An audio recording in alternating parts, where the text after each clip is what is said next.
and now request Shri S. Chakravarti, the Chief Executive, Innovative Financial Advisors, to please say a few words. Shri Chakravarti, please. Thank you very much, Dr. Kabul. To all the dignitaries on the dais and to all the eminent people here in this conference, a very, very warm and good morning to all of you.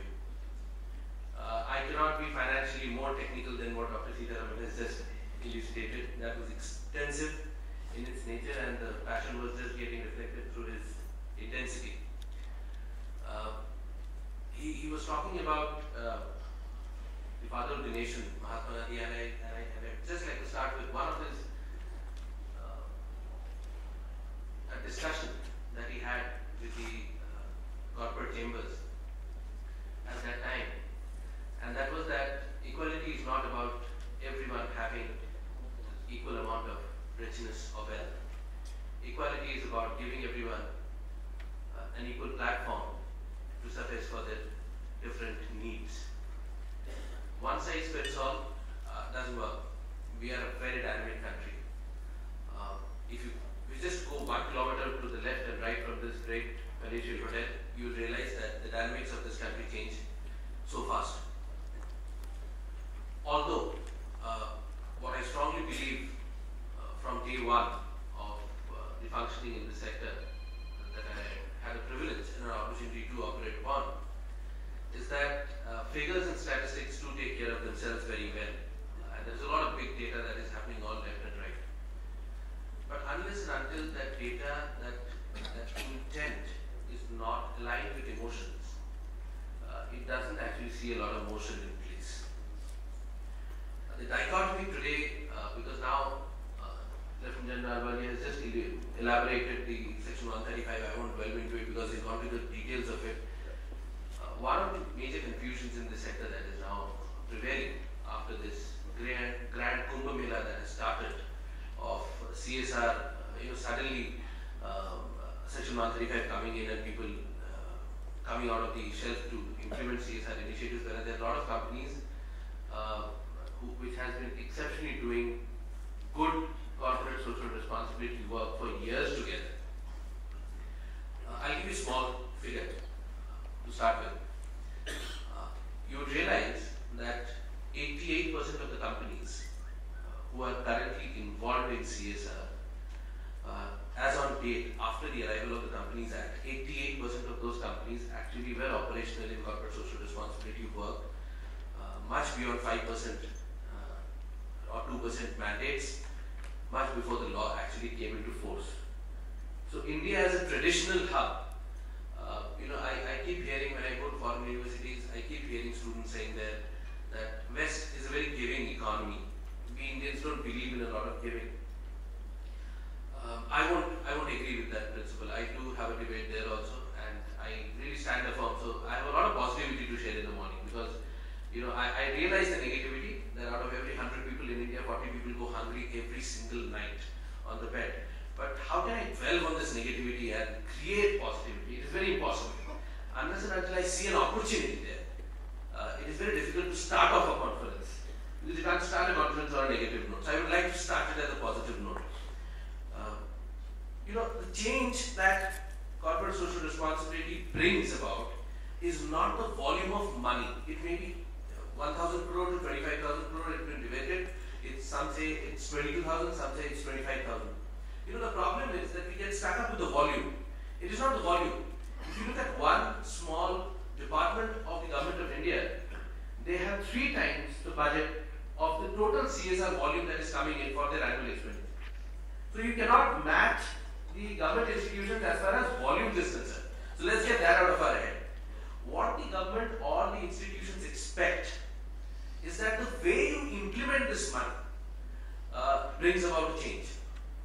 So for example, I remember what Henry Ford, I was reading one of his books, and Henry Ford Jr. once said that businesses have an inherent capacity to operate in a constrained environment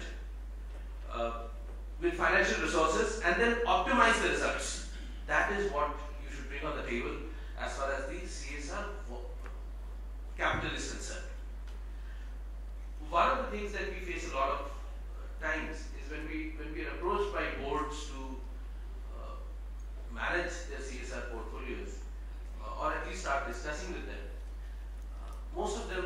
treating it as an auxiliary component of their financial lifestyle. So they think it is a matter of compliance. Now this is one of the bad effects that this section has done. So a lot of people with no intent have started doing it for compliance. For example, none of us want to pay taxes, but we have to pay taxes as a compliance, right? Same is happening with CSR. So what it's doing is it's taking intent away. So the research is really not happening. Before investing every rupee, the kind of research that institutions, and more or less all of you here, majority of you are from corporate institutions, you tend to do a lot of research before investing any rupee into a financial project, which you actually do not do for social projects. There are a lot of institutions who actually are doing for ages together this research and doing very good work, exceptional work. One of such examples is right in front of us, Shivati Birla. Their foundation has been doing a great job. So there are a lot of new companies, and with this onset of this young company formation mechanisms of startups, entrepreneurs, it's excellent for the financial economy. But in this dash for cash mechanism, the economic evolution is taking place. India is still growing at a very fast rate.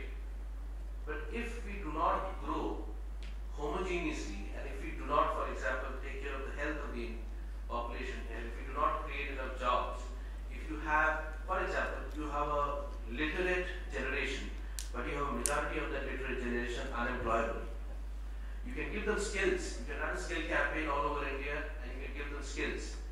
But if they're not employable at the end of the day at various levels, they're going to be jobless. So all your efforts are going to take a beating.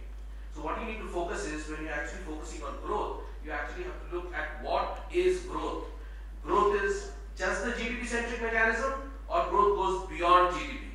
Are you intervening in the lives and the lifestyles of every individual standing, the last man standing on the line, or you're just focusing on what you have to do as a compliance mechanism?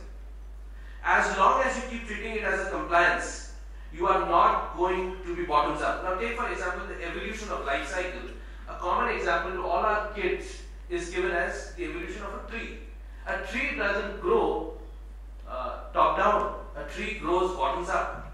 So unless and until the policies that are made on the top with the right intent start functioning right from the bottom, and you address the bottom issues, you are actually not going to have sustainable growth over a long period of time, which actually Dr. Sridharaman was saying. You will have these periods of high economic intensity growth, and then you will have a sudden trough where it will hit the depths of recession, and then you don't have a way forward to come out. When you're on the growth scale, you tend to ignore a lot of things. The components of sustainability and social responsibility will come into play when you actually hit the trough, when you're downside on your business cycle. These are the things which will actually help you out. The other important aspect which I want to actually discuss, which I also would like to hear a lot from the opinion givers in this conference that have come with an agenda, is how do we actually communicate? There is a great dealing. So I'll give you an example. We all are in this room, we are talking about CSR. You go out and you talk to every single individual in the company, in your own company. 20 to 30% of the people in your own institution won't be aware of what corporate social responsibility initiatives you all are doing. My request to institutions is, please communicate in a simple language. All of us do not need a GRI understanding or a practitioner training to understand what is corporate social responsibility. It can be done in a very, very simplistic way. One of the examples is, when the government came out with a mandate, they also subjected us to a report, a sample format report. A lot of us actually objected it because it took a lot of technicalities away from us and said, how can a report be so simple? But believe me, all that you do in a report is to tell what you committed, what you have done, what is the outcome, and how you have impacted the life. A lot of institutions are doing that very well. But if you are able to communicate this in the simplest possible language to every single person, and the last man standing on the line, you have done your job. That's it. Because there are a hell lot of professionals in this sector who can actually guide you through.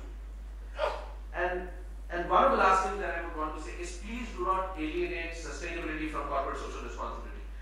They are twins. There is no possibility in the world that you're going to be socially responsible without being sustainable. So unless and until your processes are beyond 135, what this 135 has done is, it has narrowed down, because of this compliance pressure, people have actually stopped evolving themselves as to what corporate social responsibility is. They've actually narrowed it down to this compliance mechanism of Section 135. Corporate social responsibility is beyond Section 135. Please realize it. It is the minimum. 2% is the minimum. You do not have to stick to 2%. You can go beyond it. So my request is, corporate social responsibility should have embedded sustainability mechanisms in your complete value chain of operations. Please don't deal it that after profit, you're going to give a certain percentile. It's okay for the compliance, it's okay for the government to know, but unless and until your processes are strong enough and they're socially responsible. So I'll give you a small example. A sweatshop in one of the third world countries, I won't take name of countries here, used to employ child labor for making t-shirts for an international brand, t-shirts and shirts for an international brand to be sold in the United States. They used to sell the t-shirts and the shirts for $174. And the child who used to manufacture that, who used to knit it, used to get 24 cents for every t-shirt. And then, out of the profits that this organization incurred, they used to give 7% of their money in eradicating child labor. You tell me, is this the right corporate? For the compliance part, they are doing the right stuff. But you and I both know whether this is socially responsible behavior or not. So I look forward to this conference with an expectation that at the end of the day, there will be some corporate social responsibility entrepreneurs who will go back from here, who will realize, as in the words of Swami Vivekananda, that leaders of tomorrow will not be known by the richness in their accounts, in the bank accounts, and the power to fledge their muscles. They will be known by the power to get the community along with themselves as they grow. So ladies and gentlemen, welcome to this Congress, and I hope that all of you, along